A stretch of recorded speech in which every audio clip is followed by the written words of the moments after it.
예수님. 두 번째 시간입니다. 지난 시간에는 이제 내 자신과의 화해에 대한 말씀을 드렸고, 오늘은 이웃과의 화해에 대한 말씀을 드리고자 합니다. 지난 시간의 핵심 내용은 자기 자신과의 화해한다는 것은 내가 내 자신이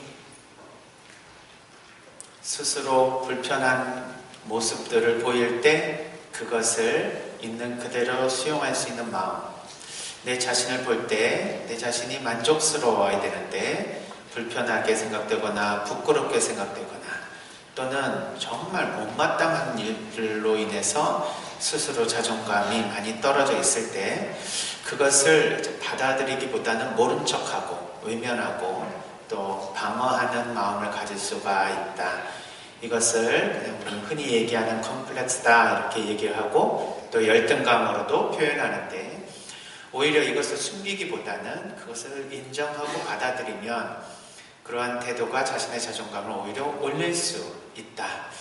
내가 자존감이 올라가야 내 잘못된 부분을 수용하는 것이 아니라 거꾸로 사도 바오로처럼 나의 못난 부분, 결점, 단점, 부끄러운 부분들을 다른 사람 앞에 드러낼 수 있을 정도로 그것을 받아들이면 있는 그대로의 내 자신에 대한 존중감, 또 자기 효능감은 올라가게 된다. 이런 말씀을 드렸는데, 설사 진짜 그렇습니까? 하고 물어보면 그건 체험을 해봐야 알지 이론으로 그렇다라고 하는 것을 뭘로 검증하겠습니까? 그런데 상당히 많은 사람들이 그러한 체험을 통해서 이러한 이론이 맞구나 하는 것을 스스로 이렇게 경험으로 증명하고 또 체험하고 계십니다. 그러니까 이러한 심리학 이론들은 연역적으로 그렇다라고 하면서 그거를 체험해서 확인해 보는 것이 아니라 우리 인간의 삶 속에서 수많은 사람들의 역사 안에 드러난 사건들을 다 모아서 그거 안에 속해 있는 여러 가지 법칙들을 꺼내놓고 귀납법적으로 정리한 것이기에, 사실은 이러한 이야기는 그냥 한두 사람에게만 맞는 이야기가 아니라 좀 보편적으로 적용된다, 이렇게 볼 수 있습니다. 그럼 왜 내 자신의 그러한 부족한 부분을 인정하는 것이 나의 자존감과 연결이 되는가? 여기에 대해서는 조금 그 이유, 즉 원인에 대한 이해를 좀 해볼 필요가 있는데, 아주 간략하게 좀 소개를 드리면 다 아시는 내용이기 때문에 그래도 한번 짚고 넘어가 보도록 하겠습니다. 우리의 열등감은 실제로 우리가 무엇을 잘못했거나 또는 어떤 것에 대한 능력이 없어서 생기지 않습니다. 그냥 자기가 자기 자신을 바라볼 때 못나 보이는 것처럼 느껴지도록 어떠한 교육 환경, 양육 환경에서 그런 영향을 받았기 때문에 그러한 마음들이 생겨나는 것이거든요. 실제로 저와 면담을 했던 분들 중에는 사회적으로 성공한 분들, 그리고 공부나 학습이나 능력면에 있어서는 타의 추종을 불허하는 그런 탑 클래스에 속한 분들이 많았습니다. 그런 분들이 어떻게 그 속에 열등감을 그렇게 가지고 있겠는가? 대부분 어렸을 때에 부모님으로부터 충분한 지지와 사랑 그리고 인정을 받지 못했던 것에 기인한다라는 결론을 내리게 돼요. 왜 그러냐면 아무리 잘해도 그보다 더 잘한 사람들과의 비교를 통해서 더 열심히 해라 라는 격려 또는 칭찬이 아닌 조금 더 열심히 하라라고 하는 그런 질책을 받아온 거예요. 부모님들 입장에서는 그렇게 하는 것이 아이를 위해서 큰 도움이 될 거라고 생각을 했지만, 아이의 입장에서는 지금 자기가 이만큼 수행했던 것에 대해서 있는 그대로 존중해 주는 것이 아니라 더 열심히 해야 될 것, 또 더 성장해야 될 것에 대한 이야기가 나오면 자기 자신은 늘 모자라구나 라는 생각을 하게 되겠죠. 그래서 한 번도 있는 그대로 인정을 받아보지 못하니 자기가 어느 상황에서 이후에 어느 위치에 올라가도 항상 자기는 부족한 사람이라는 생각을 하게 됩니다.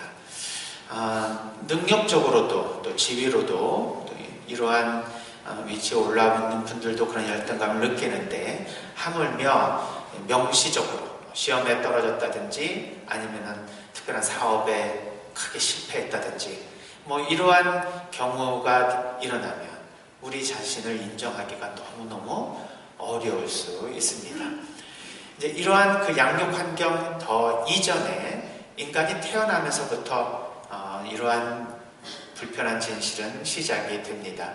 아이가 눈을 딱 떠서 세상에서 자신의 엄마, 아빠를 볼 때 자기 자신은 완전히 아무것도 할 수 없는 그러한 무기력을 체험하고, 그러나 부모님은 온전히 자기 자신을 구원해 줄 수 있는 그런 구원자처럼 느낄 것입니다. 그래서 자기 자신이 부모님에게 진정으로 사랑받고 있는 그러한 존재인지 아닌지가 이 아이에게는 최고의 관심사예요.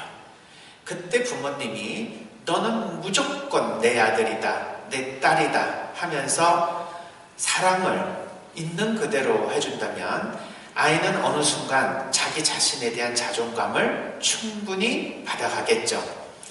그런데 생후 한 3년 정도 안에서 만일에 아이가 너무 치근대거나 아니면은 잠자리가 바뀌면 늘 불편해서 울고 부모님한테 짜증을 내고 부모님이 아이를 양육하는 데 있어서 힘이 들어서 제대로 아이를 케어하는 데 있어서 스트레스를 받게 되면 어머니, 아버지의 얼굴에서 조금 표정이 일그러지기도 하고 또 때로는 짜증을 내시기도 하고 또 때로는 교육한다라는 생각에서 위험한 행동을 하거나 아니면은 어디에 이렇게 막 기어가서 문제를 일으킬 것 같으면 이제 야단을 치게 되죠.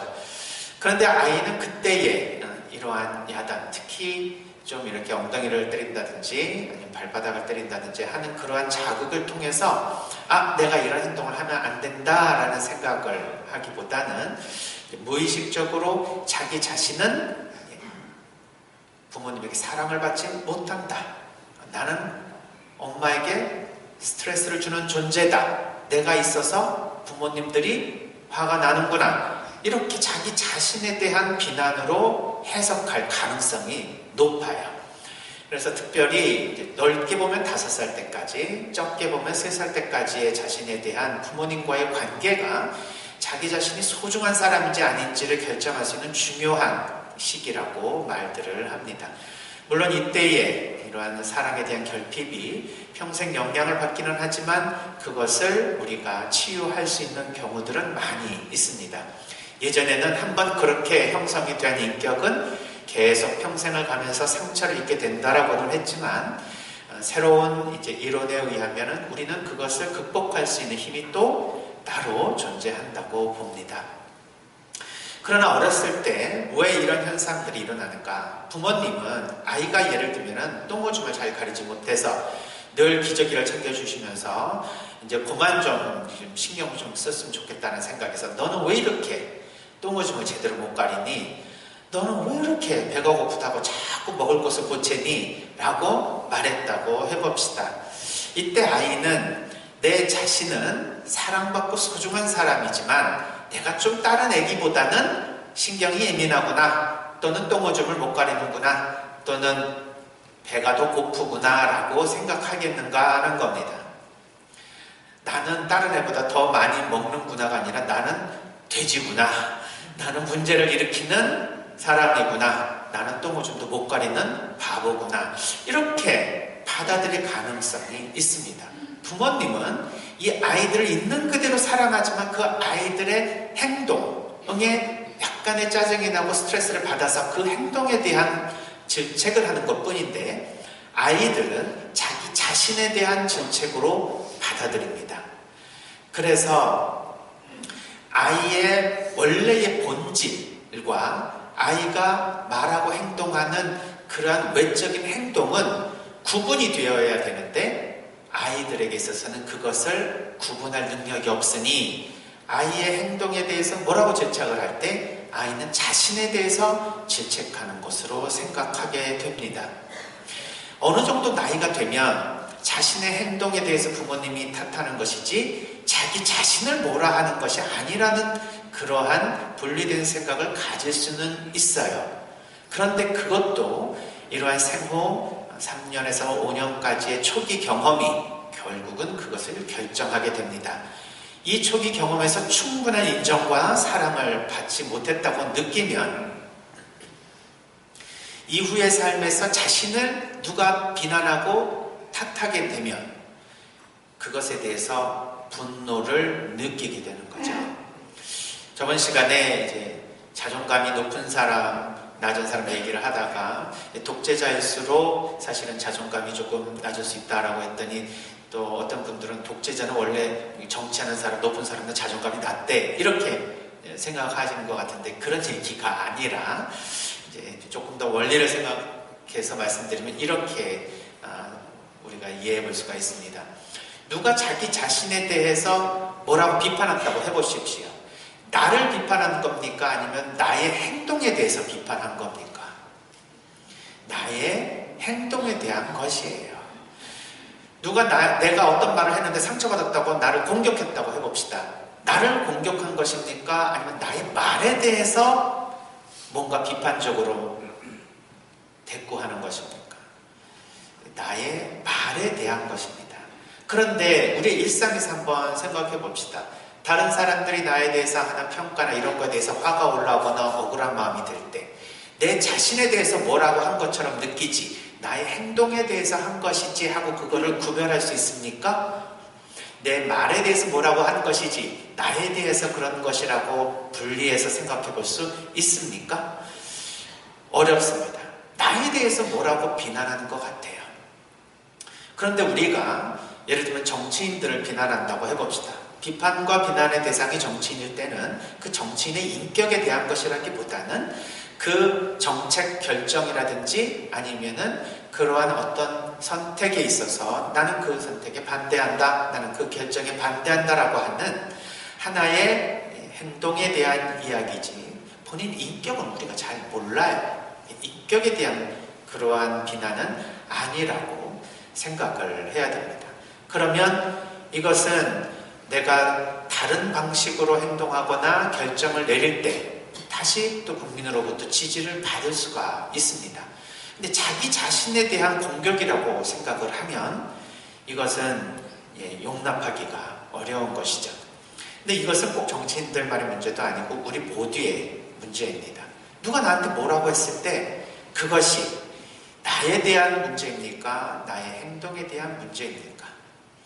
이것을 좀 더 어려운 말로 말하면 나의 본질과 행동에 대한 동일시 사고를 벗어날 때야말로 우리는 나로부터 자유롭고 다른 사람의 평가로부터 자유롭게 됩니다. 그리고 나를 좀 더 잘 이해하고 다른 사람을 좀 더 잘 받아들일 수 있게 되는 거예요. 따라서 그것을 동일시를 하지 않고 탈동일시를 한다 이렇게 이야기를 하는데 우리 마음속에서 이렇게 정리를 했으면 좋겠습니다. 내가 뭘 실수했다. 그러면 나는 실수하는 인간이 아닙니다. 나라는 소중한 사람이 실수하는 행동을 한 거예요. 어떤 사람이 물건을 훔쳤다. 그 사람은 도둑놈이 아닙니다. 소중한 한 인격이 어떤 이유에서든지 어떤 사람은 물건에 손을 댄 거예요. 누가 잘못을 저질렀다. 그 사람은 못된 사람이 아니라 그 사람의 소중한 인격이 어떤 이유인지는 모르지만 뭔가 잘못된 행동을 한 겁니다. 그래서 예수님은 죄는 미워하되 죄인을 미워하지 말라는 얘기가 이 탈동일시에 대한 이야기예요. 우리는 어떻게 죄를 지은 사람을 죄인은 미워하고 죄인을 미워하지 않겠다라는 말로 이해할 수 있습니까? 자기 자신에 대해서 우선적으로 내가 했던 지금까지 살아왔던 모든 삶에 있어서 나의 행동과 말 이런 것으로부터 얻어지는 나의 평가와 내 자신의 본연의 모습을 분리해낼 수 있으면 충분히 다른 사람에게도 그것을 분리해서 생각해 볼 수가 있습니다. 그래서 나와의 화해는 다른 사람의 화해와 일맥상통해 있습니다. 이러한 연습을 자주 하게 되면 대인관계에서 다른 사람을 받아들이는 데에 문제가 특별히 발생할 때도 기능하는 방식으로 해결할 수가 있습니다. 그냥 뭐 다른 예는 아니고 그냥 제가 경험한 것을 한번 나눠볼까 해요. 제가 어느 그 강의와 상담을 끝나고 나서 이제 집으로 돌아가는 길에 운전을 오래 해야 되기 때문에 이제 커피를 마시려고 커피숍을 들렸습니다. 저녁 한 8시 반 정도 됐는데 그 주변에는 여러 차들이 주차를 해놓고 주차 공간이 협소해서 주차를 이렇게 찾다 보니까 어느 한 곳에 딱 주차할 데가 있는 거예요. 근데 거기는 가게였습니다. 근데 그 가게가 불을 끄고 퇴근을 다 한 거예요. 그래서 거기다 주차해도 됐거니 하고 주차를 하고 그리고 커피숍에 가서 커피를 마셨습니다. 한 15분 정도 커피를 마시고 이제 가볼까 하면서 핸드폰을 들여다봤는데 핸드폰에 부재중 전화가 20몇 통이 와 있는 거예요. 누가 이렇게 알지도 못하는 사람이 전화를 했을까 생각했는데 순간 아차, 혹시 내 차를 보고 누가 전화를 했나 해서 문자를 확인해 봤더니 문자에다 대고 지금 당장 전화를 받으시오. 전화를 받지 않으면 당신 차 견인하겠소. 5만 가지 무서운 얘기들이 다 써 있었습니다. 그래서 서둘러 제가 전화를 했죠. 그랬더니 어떤 자매님이 받으시는 거예요. 아, 이거 우리 남편 핸드폰인데 전화하다 당신이 전화를 안 받으니까 열받아서 지금 밖으로 나갔다. 나도 우리 남편 화 나면은 어떻게 변할지 모르는데 나도 어떻게 할 수가 없는 상황이다. 이미 당신 차 못 빼게 벌써 그 앞에다 차 갖다 내놓고 이제 남편은 뭔가 뭐 차를 부시려고 갔는지 어디를 갔는지 사라졌으니 나는 모르겠다. 알아서 해라 하고 전화를 끊는 거예요. 너무 깜짝 놀라는 상황이죠. 그래서 일단은 제가 가봤습니다. 갔는데 1층에는 또 아무도 없었어요. 그래서 전화를 또 해봤더니 그 자매님을 받았는데 어디 계시냐고 했더니 그 상가 밑에 있는 지하 상가라는 거예요. 아, 지하 상가가 있다는 것도 생각을 못했는데 지하 상가에 불이 또 켜져 있었으면 또 봤겠죠? 그러는데 그것도 못 봤었어요. 그러니 저는 다 퇴근한 그러한 상가 앞이라 내가 아무 생각 없이 주차를 했는데 죄송합니다 했더니 자기네들은 배달을 나가는 야식 전문 업체인데 여기다가 차를 대면 우리 오토바이 될 수도 없고 배달하려고 하는 수많은 그 주문량이 몰릴 때 어떻게 하겠느냐. 당신 때문에 영업 방해됐다. 그래서 너무 죄송하다고 말씀을 또 드렸죠. 그리고 핸드폰을 안 받은 것이 아니라 못 받은 거다. 사실은 항상 교육하거나 상담을 하면은 핸드폰을 무음으로 해놓는데 그걸 매번 바꾸기는 그러니까 어느덧 하다 보면은 그걸 바꾸지 않아서 조금 다른 분들이 주시는 전화를 못 받을 때가 있죠. 그래서 그렇게 얘기를 했더니 아무튼 자기는 모르겠으니 우리 남편한테 얘기하라는 거예요. 그럼 언제 오시냐니까 모른다는 거예요. 내일 올지도 모르고 모른대요. 그럼 나는 이 차도 못 빼고 이거 어떻게 된 거예요? 그래서 그냥 제가 그럼 좀 더 기다릴 테니까 오시면 전화 주세요 하고 다시 커피숍 가서 느긋하게 앉아서 커피를 마셨습니다. 어떻게 느긋하게 마시느냐? 뭘 어떻게 해요, 이 상황에서? 마음을 고친다고 뭐 일이 해결될 수 있는 상황은 아니고 무조건 그 형제님이 와야만 해결이 될 문제니까. 그래서 커피를 먹고 한 5분 정도 있으니까 아니나 다를까 뭐 연락이 됐는지 그 남편이 왔다는 거예요. 그러니까 빨리 오시라는 거예요. 그래서 또 이제 그쪽으로 달려갔죠. 그랬더니 거기에는 이제 형제님이 팔짱을 끼고 다 그냥 째려보며 서 있었습니다. 제 차 앞에서. 그때 그냥 저는 차를 내리고 차 앞에서 그 형제님한테 아 이래 해서 제가 차를 여기다 주차를 했는데 영업 중이라는 걸 몰라서 너무 죄송하다. 그랬더니 당신 뭐 귀를 막고 다니느냐, 핸드폰을 뭐 갖고 다니느냐, 당신 일부러 안 받은 거 아니냐부터 시작해가지고 오만 소리를 다 들었습니다. 그때 사실 저는 그렇지 않았거든요. 근데 그렇게 생각할 만도 하는 상황이 있잖아요. 그러니까 마음을 다해서 진심으로 사과를 드렸어요. 정말 죄송하다. 그리고 만일에 배달하는 데 있어서 여기를 막아가지고 배달을 하지 못해서 손해가 된 거 있으면 다 물어드리겠다고 얘기를 하니까 그때서야 좀 마음이 푹 이제 꺼지신 거예요. 이렇게 풀어지시면서 그냥 가셔 이러는 거예요. 그래서 아니 좀 손해본 거 있으면 제가 그래도 뭐라도 좀 배상을 좀 해드리고 싶다고 그랬더니 아니 손해본 건 없는데 차를 여기다 딱 꺼내 세우고 전화를 안 받아가지고 화가 머리끝까지 났다는 거예요. 성질 같았으면 차라리 부숴버리고 싶었는데 내가 참았다고. 아유 정말 고맙다고. 그리고 나서 그분이 하는 말이 이제 깜짝 놀랄 말이었었어요. 나도 가끔 다른 집에다 그렇게 세워놔요 그러더라고요. 그래서 그러시냐고. 아무튼 제가 나중에라도 또 여기 들리면 한번 또 드리겠습니다. 한 번도 안 들렸어요 그 다음에. 그 말하고 오면서 이런저런 생각을 했습니다. 생각을 조금만 달리하면 그분이 나한테 그렇게까지 화를 내고 그렇게 화를 낼 일이었나. 그런데 나는 이때 내가 화가 나지 않고 오히려 미안한 마음이 들었던 것은 무엇일까? 이것은 이제 타인과의 화해에 있어서 제가 말씀드리고 싶었던 첫 번째 요인입니다. 다른 사람의 감정, 다른 사람의 마음을 그냥 있는 그대로 받아들이는 겁니다. 내 입장에서 보면 좀 이해가 안 될 수 있습니다. 근데 그 사람에게 입장에서 보면 충분히 이해가 갈 상황인 거죠. 그런데 그런 상황에서 내가 오히려 화가 나거나 아니면 억울할 수가 있어요. 왜냐하면 나는 일부러 그런 건 아니거든. 제가 그 집 앞에 영업을 방해하려고 일부러 차댄 것도 아니고 그렇다고 일부러 너 고통스럽게 한번 용 맛 좀 봐라 하면서 전화를 안 받은 것도 아니에요. 근데 그쪽에서는 오해를 했잖아요. 그러니까 그런 오해를 한 것에 대해서 억울할 수 있습니다.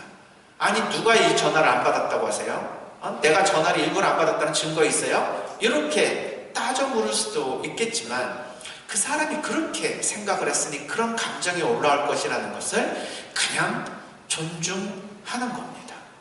그럴 법 하잖아요. 누가 뭐 자기 생각을 이렇게 해라 저렇게 해라 얘기한다고 그렇게 합니까? 자기가 스스로 그런 방식으로 생각해 왔던 패턴이 형성이 됐으니 그런 상황에서는 그런 생각밖에 못하는 분들이 있을 수 있습니다. 그러면 그것을 어떻게 해결할 거냐? 그냥 있는 그대로 정면으로 돌파하는 수밖에 없습니다. 나는 일부러 그러지 않았으면 난 책임 없다. 당신 뭐 고발하려면 마음대로 해라. 차 부숴라. 그럼 내가 손해배상 청구할 테니까 그렇게 돈이 많으신가 보네요. 이런 식으로 싸워야 되겠습니까? 그럴 필요가 전혀 없죠. 그냥 그 감정을 그대로 인정해주면 상대방은 자신의 감정을 인정을 받고 나면 그 다음에는 다른 사람에게 여유를 가지고 배려를 할 수 있는 마음이 생겨납니다. 그것은 우리 인간은 저번 시간에도 말씀드린 것처럼 근본적으로 자기에게 도움을 청하거나 용서를 청하는 사람에게 선을 행할 수 있는 그런 하나님의 영을 가지고 있기 때문에 그렇습니다.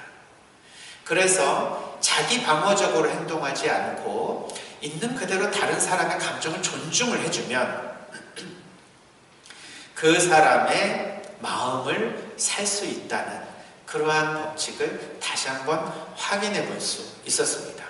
이거는 내 자신이 일부러 하지 않았다고 해서 억울한 감정이 들어서 그것을 방어할 필요가 없다는 얘기죠. 또 비슷한 경우들은 너무 많습니다. 사실은 엉뚱갱뚱하게 상대방으로부터 모함을 당하거나 억울한 말을 들었을 때도 그래요. 정말 거기에 대해서 반론을 하고 싶고 다시 내 자신이 그렇지 않다는 것을 말하고 싶어도 그냥 그럴 필요가 특별히 없습니다. 왜냐하면 그 사람의 생각이 잘못됐다는 것을 그때 가르쳐줘도 인정하지 않습니다. 그거는 그 사람을 모욕하는 것으로 생각을 하기 때문에 그래요. 그 사람이 느끼는 감정을 그대로 존중해주고 나는 그것에 대해서 미안함을 표현하면 됩니다. 우리 동창 모임에 있었던 얘기인데요. 제가 어떤 동창 신부가 자기 이제 친척 중에 누가 이제 유학을 가는데 토플과 GRE 성적이 잘 안 나오는데 혹시 그거 어떻게 하면 잘 나올 수 있는지에 대해서 뭐 아는 방법이라도 있냐 이렇게 물어봤어요. 저는 그런 준비를 예전에 해봤기 때문에 그런 질문은 강남의 학원에 가서 물어보던가 해야지 저한테 물어보겠나. 근데 저는 이렇게 공부해서 이런 식으로 했더니 잘 되더라 하는 얘기를 그냥 물어봤으니까 대답을 해줬는데 그 옆에 있던 친구가 갑자기 저한테 소리를 지르면서 그만 좀 하라고. 재수 없으니까 정말 듣자 하니까 화가 너무 많이 올라온다는 거예요. 그러면서 막 욕을 하는데 너가 그렇게 영어를 잘하냐? 그러면서 나는 이런 얘기하면 그 친구가 꼭 이 얘기를 전해 들을 것 같아서 좀 그런데 전해 들으면 나중에 모임 때 뭐 또 얘기를 하죠. 뭐 없었던 얘기는 아니니까. 나는 이태리어를 잘한다. 너가 영어를 그렇게 잘하냐? 그러면서 화를 내는 거예요. 근데 좀 이상하잖아요. 상황에 안 맞는 분노 표현이었습니다. 내가 자기한테 잘난 척한 것도 없고 내 앞에 있는 친구가 물어봐서 나는 그 친구와 대화를 하고 있는데 제3자 입장에서 그거를 엿듣고 와가지고 화를 쏟아낸 겁니다. 너무 어이가 없어서 같은 동창들도 야, 너 왜 그래? 너 뭐 이상하다고 너 왜 이래? 다들 그렇게 물어보는데 점점 더 자기를 이상하게 보는 주변 시선을 마치 만회라도 하듯 자기가 왜 그렇게 화를 내야 되는지에 대해서 더 크게 목소리를 높여서 이야기를 했습니다. 나는 얘가 잘난 척하는 꼴을 못 보겠다요. 또 동창 모임 와가지고 자기 잘난 척하느냐 이 말이에요. 근데 억울한 거예요. 잘난 게 없어서 그걸 갖고 척을 하겠습니까? 근데 잘난 척이라니 정말 이해를 할 수가 없었습니다. 그런데 이럴 때 맞서서 싸울 필요가 있겠습니까? 이 상황에서 저의 마음속을 한번 들여다보면 무슨 감정이 올라올까? 그때 감정은 분노가 아니었어요. 그때 감정은 너무도 이해가 안 되는 상황에서 얻어지는 조금 이해가 안 되니까 어떤 생각이 아무 생각이 안 들고 하얗게 머리가 질리는 겁니다. 그리고 두 번째로 따라오는 감정이 내가 평소에 저 친구에게 뭔가 잘못한 행동을 했는데 내가 뭘 모르고 있었구나.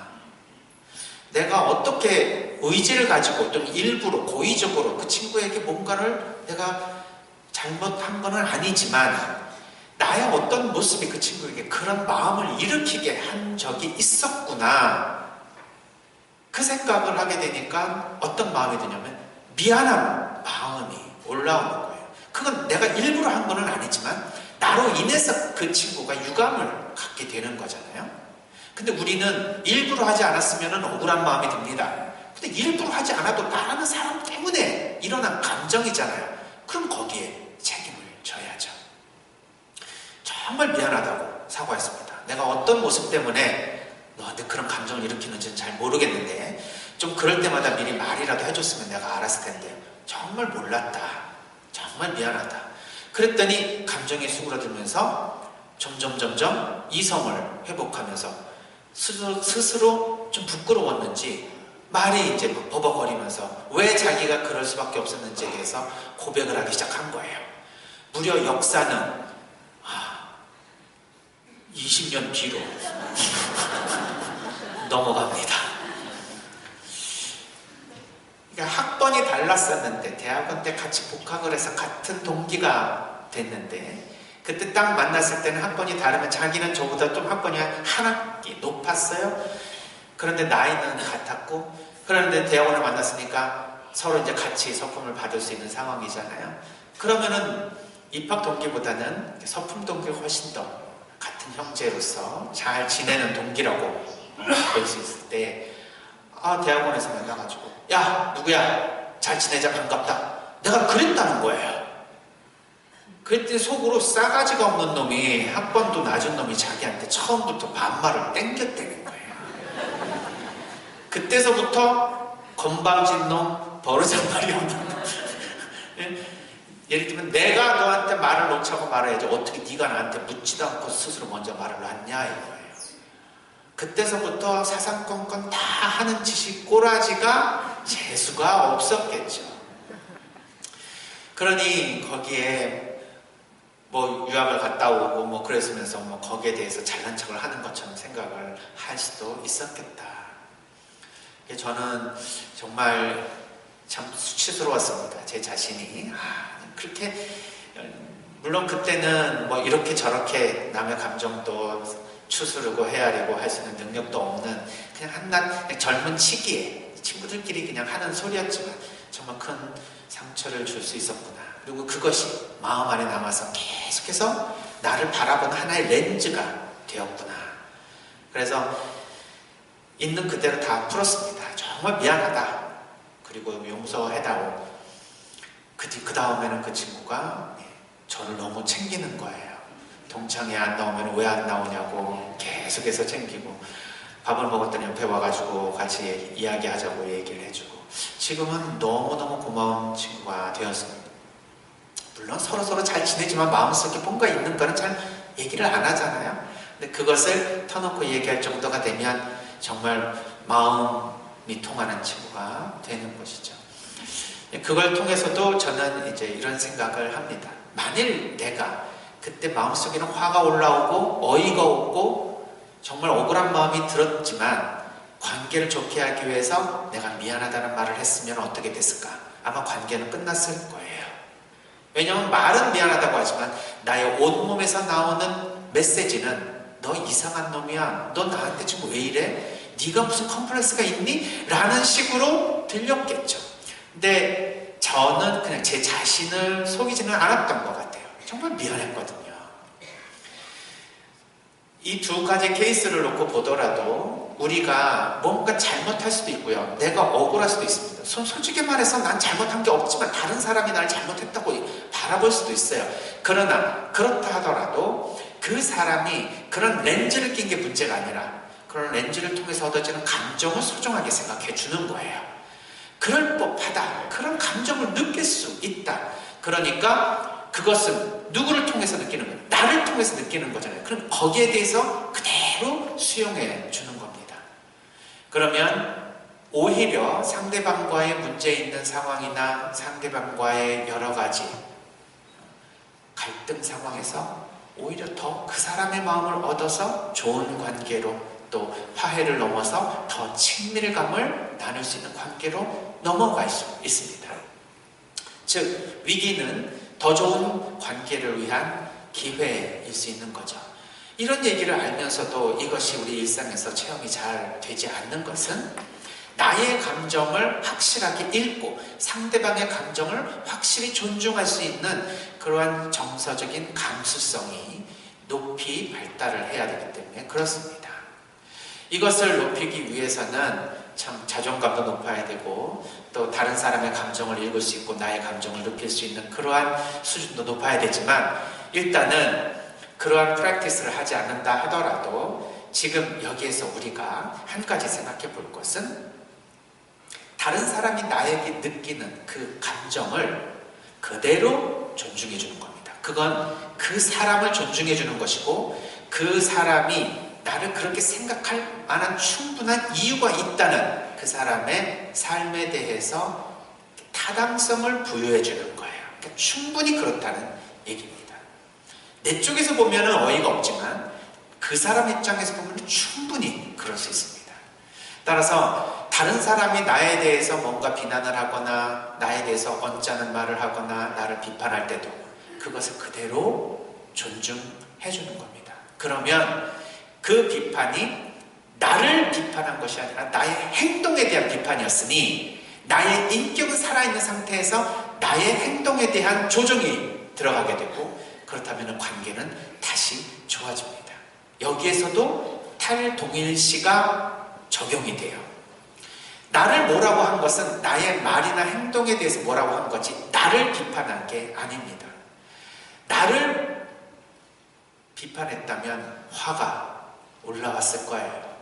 그러나 나의 행동에 대해서 비판을 했으니 화가 날 일이 없습니다. 왜냐하면 그거는 내가 아니기 때문에 그래요. 나의 말이나 행동으로 보통은 다 다른 사람들과의 관계에서 문제가 발생합니다. 그러나 그건 내가 아닙니다. 나라는 사람은 소중하고 선한 사람이에요. 그래서 다른 사람으로부터 비난과 비판을 받을 그런 대상이 아닙니다. 그런데 나의 행동은 비판받을 수 있어요. 나의 말은 비난받을 수 있습니다. 그거를 분리해내는 겁니다. 그래서 누가 나한테 뭐라고 하면 나에 대해서 뭐라고 한 것이 아니라 나의 행동과 말에 대해서 한 것이니 그것에 대해서는 억울한 감정이 들지 않고 그 사람이 그렇게 생각할 법도 하다 하고 그대로 인정해주면서 미안하다는 말을 할 수가 있는 겁니다. 그건 내 자신이 너한테 미안한 것이 아니라 나의 행동이 너에게 미안하다는 거예요. 조금 더 너를 배려했으면 내가 달리 말하고 행동했을 텐데 내가 거기에 대해서 미처 배려하지 못한 것에 대한 용서를 청하는 겁니다. 이것이 억울하다면 그것은 나에 대한 비난이라고 생각했기 때문에 그렇습니다. 그래서 우리는 다른 사람이 있는 그대로 받아들이는 것이 무엇인지 이것을 조금 더 깊이 생각해 보면서 지금 이제 남편이 나에 대해서 막 뭐라고 막 얘기하는데 좀 억울한 마음이 든다.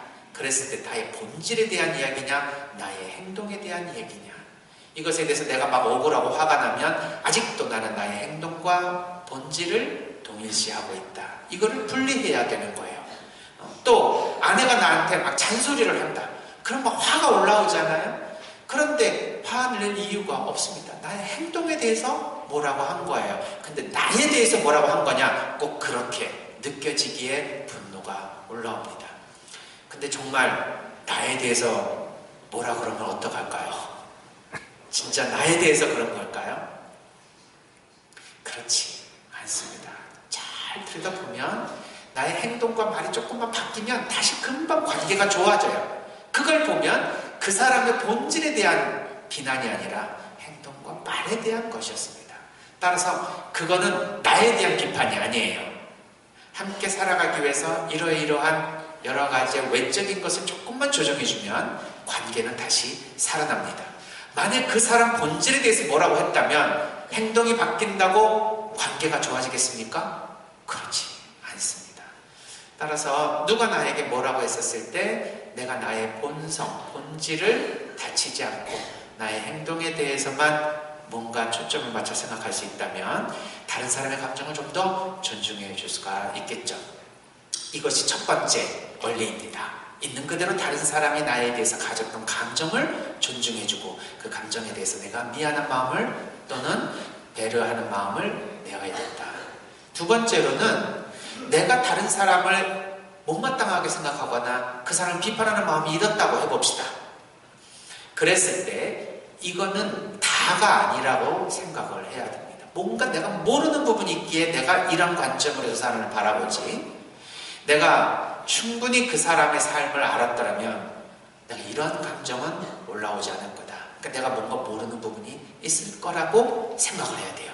근데 보통은 내가 다른 사람을 비난하고 비판할 때 다 안다고 생각하는 경우들 그로 인해서 난 확실히 저 사람이 어떤 사람이라고 무의식적으로 생각하는 경향이 있습니다. 스티븐 코비 박사 잘 아시죠? 성공하는 사람의 7가지 습성인가? 그런 책을 지어서 잘 알려진 사람인데요. 이분이 들려주는 얘기 중에 이런 얘기가 있습니다. 자기가 한번 이제 지하철을 타고 집으로 돌아가고 있는데 지하철 내에서 꼬마 둘이서 소리를 지르면서 막 뛰어다니는 거예요. 근데 그 둘을 데리고 온 아버지는 아무 관여도 없이 그대로 애들을 내비두더라는 거예요. 그런 애들 우리 많이 찾아볼 수 있죠. 음식점에서 마치 자기 운동장 온 것처럼 막 소리를 꽥꽥 지르면서 막 뛰어다니는 아이들을 보면 그 부모는 뭐하나 이렇게 찾아보면 부모는 아이고 잘 뛰어다닌다 이렇게 이야기를 하고 제재하지 않으면 도대체 아이들 교육을 어떻게 시키나 하면서 화가 올라올 수도 있습니다. 비슷한 상황이에요.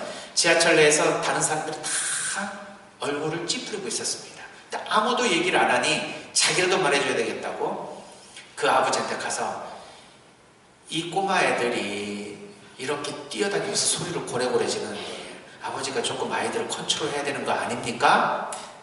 이렇게 물었더니 그 아버지가 정말 죄송합니다 하고 인정을 하면서 이 아이들은 사실 자기 어머니가 지금 병원에서 세상을 떠났는데 그것을 보고 지금 집으로 돌아오고 있는 중이에요.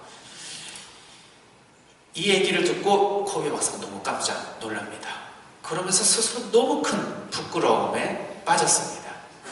이 6살, 7살 먹은 두 아이들은 그때 자기 어머니가 세상을 떠난다는 것 그거는 알아들었지만 그것을 어떻게 마음으로 받아들이고 표현해야 될지를 모르는 상황이었습니다.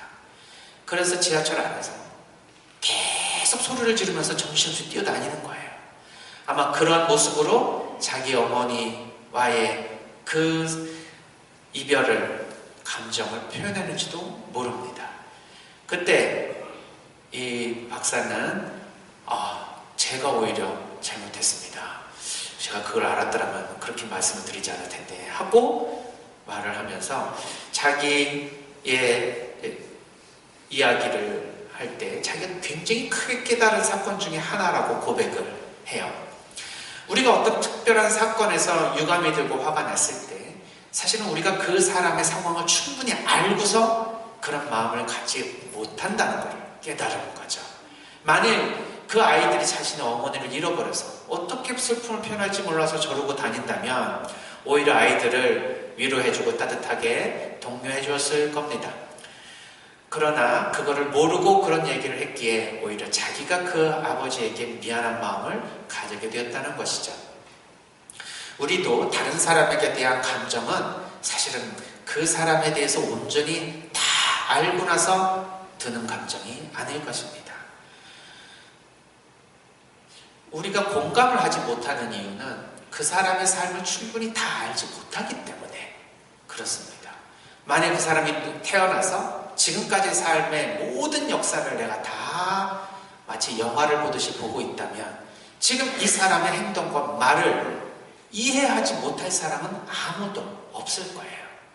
충분히 그럴 수밖에 없었을 겁니다.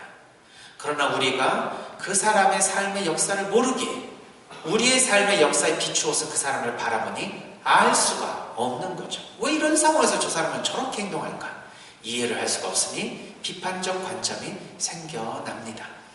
그러나 그 관점이 잘못됐다는 것이 아니라 충분히 그럴 수 있다. 이것은 내가 그 사람을 잘 이해하지 못하는 것이니 조금 더 다른 방식으로 한번 그 사람의 삶에 대해서 이해해보고 싶다는 마음을 가질 때 우리는 그 사람에 대한 유감을 더 좋은 친밀감으로 회복할 수 있는 기회를 가지게 됩니다. 이 두 가지 어려운 것 같은데 사실은 그렇게 어렵지도 않습니다. 핵심은 뭐냐면 그냥 내가 알고 있고 느끼고 있는 게 다가 아니라는 거예요. 이것은 다음 시간에 말씀드릴 내가 원수라고 생각하는 그러한 사람들, 지금까지는 그냥 일상의 내 대인관계에서 얻어지는 보통 사람들과의 관계에서 이루어지는 일이지만 정말 원수와 같은 사람들을 내가 어떻게 사랑할 수 있을까? 이런 것으로부터 상처의 치유를 위해서 용서 프로젝트를 하는 사람들은 어떤 사람들인가? 우리는 과연 자그마한 것부터 시작해서 아주 큰일에 이르기까지 다른 사람을 어떻게 용서하고 화해할 수 있는지에 대해서 그냥 간략하게 다음 시간에 말씀을 드리는데 지금 여기에서는 다른 사람에 대해서 어떻게 우리가 좀 받아들이고 내 자신을 어떻게 받아들일까 했을 때 내가 알고 있는 것은 다가 아니다. 이런 생각을 하게 되면 뭔가 새로운 관점을 찾기 위해서 노력하게 되겠죠. 근데 내가 느끼고 생각하는 것이 다라고 느끼면 더 이상의 정보는 필요 없습니다. 내가 지금 생각하고 느끼는 것이 타당하다고 생각을 하게 되는 것이죠. 그래서 조금 더 내가 모르는 것을 깨닫는 지혜, 내가 알고 있는 것이 다가 아니라는 것을 깨닫는 지혜만 있다면 다른 사람을 좀 더 수용할 수 있는 여유와 여지가 넓어질 수 있으리라고 생각이 듭니다. 우리는 이제 예비자들 이렇게 더 많이 성당에 초대하는 것도 중요하지만 냉담자 회두를 위해서 우리 본당에서 지금 이제 노력하고 있다는 얘기를 들었습니다.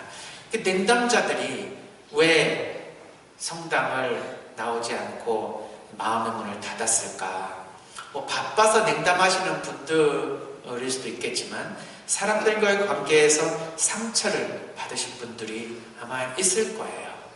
물론 우리가 상처를 줬을 수도 있지만 그들이 상처에 민감해서 그냥 상처를 크게 별것도 아닌 걸 가지고 받으셨을 수도 있습니다. 어떻든 간에 서로에게 느끼는 그런 감정, 또 자신이 느끼는 감정을 서로 존중받고 이해될 수 있는 공동체의 분위기만 만들 수 있다면 그분들은 다시 다시 또 돌아올 수 있을 겁니다. 그 감정을 존중해 주는 것이 이 인간관계의 핵심이고 그보다 더 다른 원리도 없습니다. 가장 기본적이고 중요한 이러한 원칙에 우리가 충실할 수 있으면 우리는 서로의 갈등을 더 좋은 방식으로 해결할 수 있고 또 서로 친한 사람들끼리도 더 친밀함을 확인해 볼 수 있는 공동체가 될 수 있을 것입니다. 그래서 시간이 이제 거의 다 돼서 마무리를 짓는다면 결국 내 자신의 화해와 다른 사람의 화해는 일맥상통해 있습니다. 그리고 방어적으로 내 자신의 부끄러움을 숨기는 자세보다는 그것을 그냥 인정하고 다른 사람 앞에 내 자신이 설 수 있었으면 좋겠습니다. 그것은 나라는 사람은 소중한 사람이고 사랑받을 수 있는 존재이고 선한 사람이라고 하는 강한 자기 확신이 될 때입니다. 내가 비록 조금 잘못 행동하고 잘못 말을 할 수는 있습니다. 그러나 그것은 내가 아닙니다. 내가 조금만 바꾸어서 표현할 수 있는 나의 외적인 행동이며 말인 것이죠. 또한 그렇기 때문에 다른 사람으로부터 내가 유감이 들고 화가 나도 마찬가지입니다. 그 사람의 말과 행동에 대해서 내가 뭔가 걸린 것이지 그 사람 본질과 본성에 대해서 내가 그 사람을 미워하거나 받아들이지 않는 것이 아니라는 것을 알아야 할 것입니다. 그러면 우리는 근본적으로 어떤 죄는 미워하되 죄인은 미워하지 않는다. 즉 어떤 사람의 외적인 행동과 말에 의해서 우리의 본성이 동일시되는 사건으로부터 우리는 조금 자유로워질 수 있겠죠. 그런 의미에서 내가 다른 사람이 나에 대해서 하는 평가를 있는 그대로 못 받아들이고 방어한 적은 없는지, 또 내가 어떤 사람을 마음속에서 되게 힘들어할 때 그 사람을 온전히 더 이해하려고 노력해 보았는지, 이런 두 가지 관점에서 한번 정리를 해보고 거기에 대해서 부족한 것이 있으면 하나님께 또 예수님께 그것을 잘 해나갈 수 있는 그런 은총의 지혜를 구했으면 좋겠습니다. 그리고 그것에 대해서 좀 더 깊이 생각해 볼 수 있는 프로그램을 저희 생태마을에서는 심리영성 프로그램을 진행하고 있으니까 한번 오셔서 한번 쭉 참석해 보시면서 그것에 대해서 좀 정리도 해보고 지금보다는 조금 더 나은 내일을 위해서 뭔가 마음 공부를 좀 더 해나가는 기회가 또 되었으면 좋겠습니다. 다음에는 정말 이해할 수도 없고 용납할 수도 없는 그런 상황에 처했음에도 불구하고 이런 깊은 상처를 받은 사람이 어떻게 그 상처로부터 벗어나서 용서의 과정을 걸을 수 있는지에 대한 그런 이론적인 이야기를 간단히 또 드리도록 하겠습니다.